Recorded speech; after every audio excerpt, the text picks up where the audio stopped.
বন্যা পরিস্থিতি নিয়ে রাজ্যকে টাকা দিল কেন্দ্র। রাজ্যকে 468 কোটি টাকা দিল কেন্দ্র। বন্যা পরিস্থিতি নিয়ে পর্যালোচনার জন্য পাঠানো হবে টিম।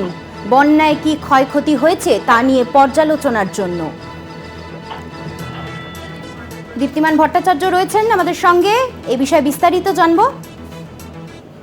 দেখো, এই বন্যা পরিস্থিতি নিয়ে মূলত 468 কোটি টাকা দেওয়া হয়েছে, যেটা মূলত স্টেট ডিজাস্টার রেসপন্স ফান্ড, যেটা সেই রেসপন্স ফান্ডের অংশ হিসাবেই এবং এই ন্যাশনাল ডিজাস্টার রেসপন্স ফান্ড থেকে অগ্রিম টাকা দিল কেন্দ্র। সেই খাতেই কেন্দ্রের স্বরাষ্ট্র মন্ত্রকের পক্ষ থেকে এই 468 কোটি টাকা দেওয়া হয়েছে। এবং এই পুরো বিষয়গুলো কিরকম কাজ হচ্ছে, বন্যা পরিস্থিতি কি রয়েছে, কোন কোন জায়গায় কতটা বন্যা হয়েছে, কোন এলাকা বেশি ক্ষতিগ্রস্ত হয়েছে, কোন ক্ষতিগ্রস্তটা কি হয়েছে, এই পুরো গুলো খতিয়ে দেখতেও কিন্তু টিম পাঠাবে কেন্দ্র থেকে, এবং কেন্দ্র পুরো বিষয়টি নজরে রাখবে বলেই জানানো হয়েছে। তবে এই কেন্দ্রে 468 কোটি টাকা যে পাঠানো হলো উত্তরবঙ্গ এবং দক্ষিণবঙ্গে হাওড়া পর্যন্ত সব জায়গাতেই আমরা দেখেছি বন্যায় ভেসে গেছেন, এবং মুখ্যমন্ত্রী বারবার বলছিলেন যে এটা ম্যানমেড বন্যা, সেক্ষেত্রে মানুষ যাতে কোনো অসুবিধা না করে সেই জন্য কেন্দ্র থেকে 468 কোটি টাকা দেওয়া হলো রাজ্যকে। আপাতত ধন্যবাদ তোমায়।